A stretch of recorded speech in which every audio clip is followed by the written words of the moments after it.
두 개의 이제 서로 다른 택배 회사가 있었는데 이 택배 회사를 하나로 합쳐서 새로운 이제 택배 회사가 이제 출범이 되는 그런 이제 그 사업이 있었습니다. 근데 각각의 시스템들은 있었는데 이 합병을 해갖고 뭔가 서비스나 이런 걸 런칭해야 되는 시점은 다가오는데 서로 다른 시스템들을 하나로 합쳐서 서로 이게 맞냐 저게 맞냐 이게 더 좋을 것 같아 이런 거 협의할 시간들이 굉장히 부족한 거예요.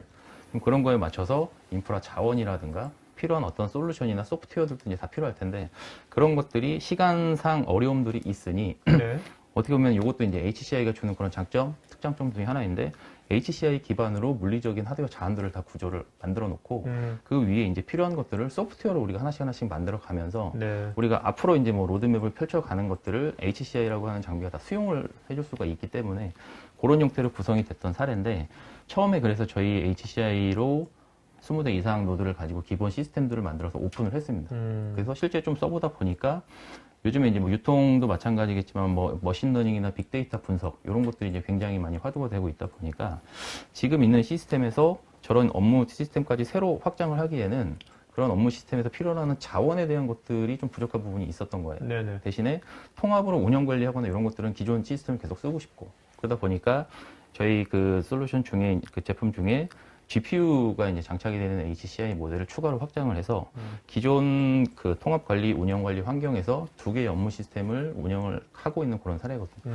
그래서 요 다음 페이지 간략하게 좀 설명을 드리면 기존 시스템 같은 경우에는 이제 뭐 HCI에다가 기존 업무 시스템을 올려서 쓰고 있는데 그 GPU를 기반으로 한 어떤 그 이미지 분류 AI용 인프라라고 이제 저희가 명명을 하는데 저 시스템을 올려가지고 저기에 이제 그 택배를 보면 저희가 이렇게 송장 같은 거 붙어 있는 경우들이 있거든요. 네네. 기존에는 그거를 일일이 눈으로 보고 이거를 어느 뭐 택배 차에다가 몇 개를 실을 수가 있겠다라는 걸 이제 수동으로 사람이 이런 식으로 했다면 그거를 이제 계속 이미지를 찍어가지고 그 오브젝트 스토리라고 하는 영역에 던져 놓으면 그 데이터를 가지고 와갖고 계속 분석을 하는 거예요. 네. 이미지 가지고 분석해서 모델링을 해서 이 차에는 어떤 사이즈의 택배를 몇 개를 실었을 때 가장 효율이 좋겠다. 그래서 그런 식으로 이제 업무를 실제 확장을 한 그런 사례인데 요거 하면서 조금 재밌었던 게, 저희 같은 경우에는 이제 단순히 GPU만 꽂아놓고 저희가 뭐 프로젝트를 철수하게 되면 네. 그 끝나는 게 아니거든요.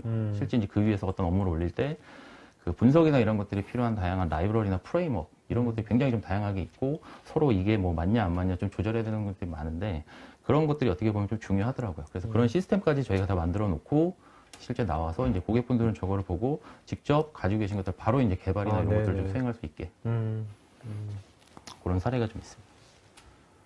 저희가 이제 뭐 HCI라고 하는 것들을 오늘 얘기를 드리는 게 HCI로 아까 저희가 뭐 유통 관련돼 있는 사례 얘기를 드렸던 것처럼 HCI로 작게 시작을 하는 겁니다. 그러면 중간에 좀 사용을 해보다 보니까 우리 소프트웨어 정의 네트워크 기술, 소프트웨어 정의로 된 뭐 어떤 보안 기술 이런 소프트웨어 정의 기술들이 좀 필요할 것 같아. 그러면 그런 기술들을 그냥 소프트웨어만 이네이블 해갖고 사용을 하는 겁니다. 네네. 그러면 뭐 저희가 얘기하는 풀 SDDC 형태의 어떤 데이터 센터 모델로 한 걸음 다가서고 좀 사용을 해보다 보니까 우리 지능형으로 뭔가 전체 시스템들이나 이런 것들이 사전에 예측이 좀 가능해야 되고 예측되어 있는 데이터를 바탕으로 미리 선제적으로 조치를 할 수 있는 있던 운영 관리의 모델들이 좀 필요해. 그러면 그런 것들 역시 소프트웨어만 추가를 하는 형태로 해서 프라이빗 클라우드를 구성을 하게 된다 그러면 이런 측면에서 봤을 때 시장에서도 마찬가지고 저희가 생각하는 것도 마찬가지고 HCI라고 하는 것 자체가 이런 SDDC 그리고 클라우드로 가는 데 있어서 어떤 스타트하는 부분이 아닌가 그렇게 좀 생각이 됩니다. 네네.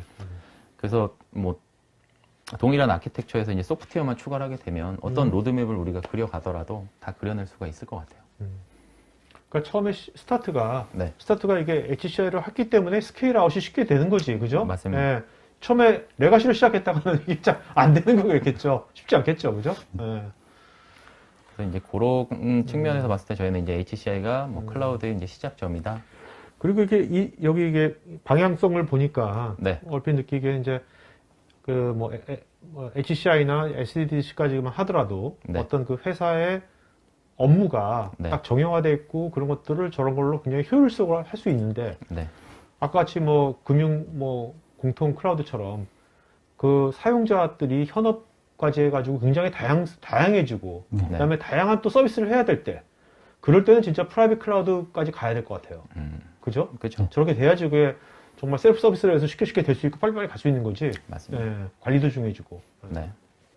그런 얘기들 가끔 물어보시더라고요. 하면 야 우리 서버 가상화 했는데 포탈도 있어. 우리 클라우드 한 거 아니야? 이렇게 얘기를 하시는 분들이 있거든요. 근데 어떻게 보면 서버 가상화를 하고 나서 포탈을 통해서 기존까지 해왔던 클라우드라고 얘기를 하시는 거는 그렇죠. VM이 배포되고 나면 그 이후에 저희가 뭐 네트워크로 뭐 작업해야 될 것들, 기타 부수적인 작업들이 굉장히 많거든요. 근데 제가 아까 처음에 얘기 드렸었는데 클라우드는 저희가 하는 이런 일들을 없애는 거거든요. 자동화하고. 맞습니다. 근데 그런 일들을 없애기 위해서는 나머지 영역들도 소프트웨어로 만들어져야 API가 제공이 되고 그 API를 가져다가 저희가 이제 자동화 포탈 형태의 어떤 플랫폼들을 만드는 데 다 손쉽게 이제 적용을 시킬 수가 있거든요. 그래서 저런 다양한 소프트웨어 정의 기술들을 통해서 데이터 센터 현대화 를 하게 되면 그 옆에 이제 뭐 IT 자동화라고 되어 있는데 IT 자동화를 통해서 어떻게 보면은 궁극적으로 하려고 하는 저희가 이제 클라우드의 데이터 센터를 할 수 있지 않을까 그런 생각들이 좀 하고 있습니다.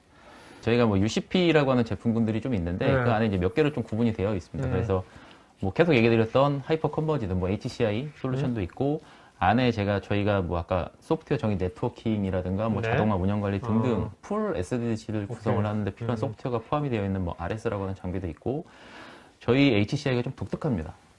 독특하게 HCI 장비에 기존에 이제 저희가 레거시 스토리지라 그래야 되나? FC 스토리지 형태를 같이 연결해서 쓰실 수가 있어요. 매장 스토리지를. 네. 그래서 아까 처음에 설명드렸던 처음은 아니구나. 유통 관련해서 사례 설명드렸던 그 사례 중에 HCI 기반의 이런 업무 그 인프라 플러스 기존 스토리지를 같이 연결을 해서 오라클을 사용을 하고 계셨었는데 우리 스토리지 이중화를 해가지고 정말 중요한 데이터 그리고 데이터가 많이 늘어나는 것들은 스토리지에 넣고 네, 그래서 뭐 늘어나는 거에 따른 대응책이라든가 이런 것들을 같이 고려를 했었던 어떤 하이브리드 스토리지네 어떻게 보면. 맞습니다. 근데 이건 어차피 효성이 네. 워낙 스토리지 쪽이 워낙 예전부터 리딩 기업이 쓰니까 이런 거 자연스럽게 이런 거까지 제공하는 거 같네요. 네. 이 영상이 마음에 드시면 좋아요, 구독 부탁드립니다.